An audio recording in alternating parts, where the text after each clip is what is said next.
Cukup istimewa karena tahun ini SLTA dilaksanakan di musola yang di musola setempat, yang mana biasanya dilaksanakan di sekolahnya masing-masing. Untuk tahun ini juga istimewa karena dipindahkan ke musola terdekat, masjid atau musola terdekat dari rumahnya. Tujuannya salah satunya adalah untuk mengomarkan masjid, sehingga generasi-generasi remaja cinta akan masjidnya. Karena generasi inilah yang akan selanjutnya melanjutkan perjuangan Islam, melanjutkan perjuangan agama ini. Saya selaku ketua panitia berharap selama menjalankan pesantren di musola ini, kalian melaksanakan dengan serius, penuh dengan kedisiplinan. Yang pertama, kami sebagai pengurus sangat mendukung program ini, terutama ini untuk anak SMA yang sebelumnya tingkat SLTA ini pesantrennya di masing-masing sekolah, dan mulai tahun ini adalah di masjid dan musola. Jadi dengan adanya program ini, ya kita mengharapkan generasi mendatang itu adalah generasi yang cinta masjid, cinta agama, yang akan menegakkan agama. Karena kalau tidak kita yang menegakkan agama, siapa lagi? Tidak mungkin agama lain yang akan menegakkan agama kita. Jadi kalau nanti jadi pemimpin, ini adalah calon-calon pemimpin masa depan ya. Jadi pemimpin yang Islami, jadi pemimpin yang menegakkan agama kita, bahwa adat bersedi syarat bersedi kitabullah ini tetap bisa kita jaga di tempat kita. Yang kedua, kami ingin menyampaikan bahwa di dalam pesantren ini ada 3 kompetensi yang harus Anda peroleh ya. Apa saja 3 kompetensi tersebut? Yaitu ada kognitif, ada afektif, dan psikomotor. Kognitif di sini berarti di pengetahuan agama, nasional, budaya, dan mungkin juga teknologi. Karena sekarang dengan mengintegrasikan teknologi dengan agama, maka akan lebih efektif usia agama kita dibandingkan kalau hanya terbatas misalnya di lingkungan kita saja. Sekarang dengan masuk ke IG, masuk ke Facebook, masuk ke TikTok, dengan siar agama itu langsung menyebar sedunia. Makanya lebih efektif kalau kita bisa memanfaatkan lebih bagus sesuai dengan nilai-nilai agama. Kemudian yang kedua itu efektif tadi. Efektif ini terkait dengan sikap ya. Karena kesuksesan Anda tidak hanya cukup di kognitif. Anda hebat ya, hafal Al-Quran barangkali 30 juz, tapi kalau sikap Anda tidak bagus, itu akan terkendala nanti di dalam pengembangan karir. Termasuk juga sekolah, Anda dapat juara, tapi kalau Anda tidak punya etika misalnya, ya, tidak ada menghargai orang, itu biasanya tidak akan bisa maju, karena Anda merasa sombong gitu ya, padahal sombong itu adalah milik Allah gitu ya. Anda tidak menghargai orang ya. Apalagi misalnya atasan Anda tidak hargai ya. Pimpinan Anda tidak hargai, bagaimana pimpinan akan mengangkat Anda untuk lebih baik lagi dan lebih baik lagi gitu ya. Itu tolong diperhatikan ya. Jadi kognitif saja ya, pengetahuan saja hebat itu tidak cukup ya.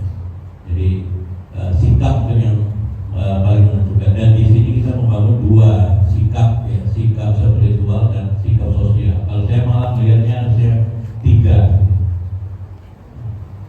Ya, satu lagi sikap yang terkait dengan kepemimpinan atau terkait dengan manajerial. Kalau sikap spiritual kan bagaimana Anda termotivasi untuk belajar Al-Quran,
tidak beretika tadi, itu orang tidak terlalu respect.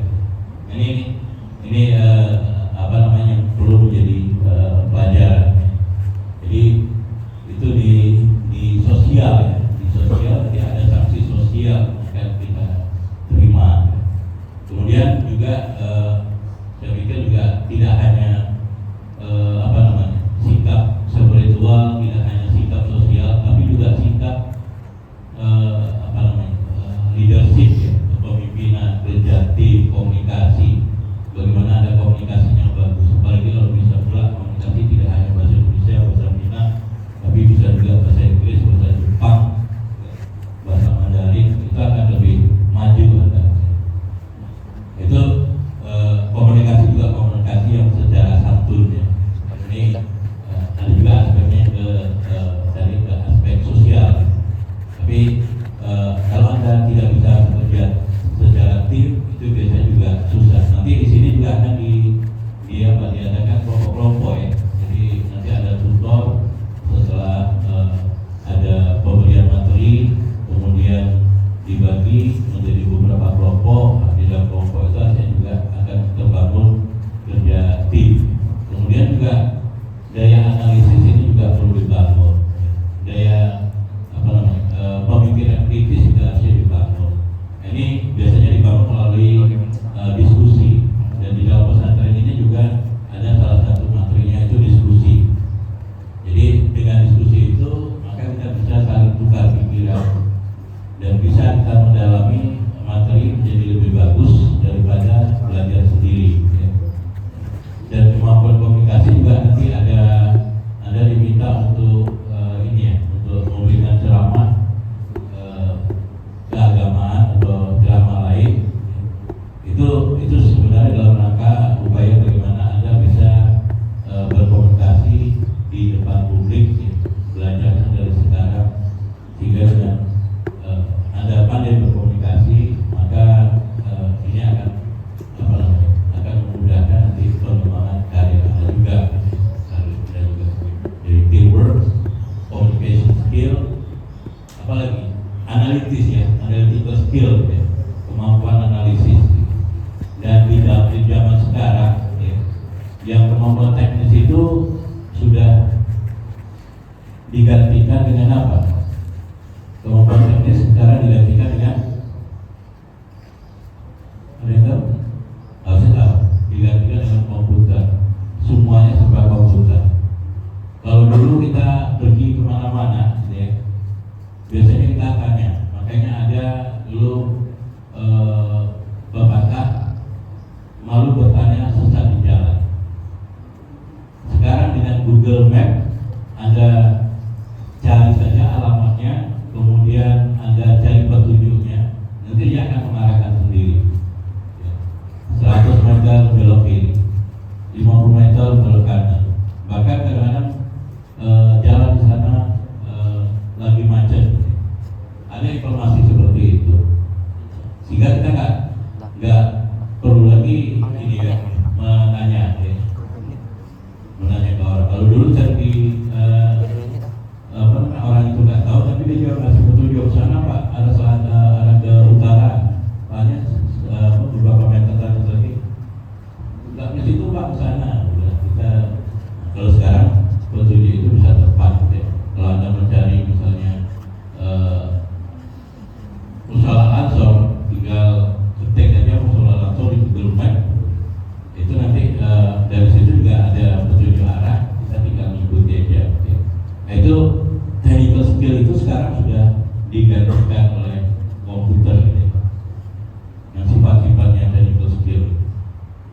Nah, yang perlu sekarang adalah kemampuan analisis. Itu yang diharapkan, dan kemampuan yang kritis gitu, dalam menangani masalah. Jadi nanti juga ada target-target ya. Target setelah akhir semester itu kelas 10 harus hafal surat tertentu ya. Kemudian kelas 11, kelas 12 ya. Jadi Anda harus itu kemampuan kognitif sebenarnya yang dibangun ya. Anda hafal surat ya. Asal jadah kalau untuk kelas 12 ya.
Alhamdulillah.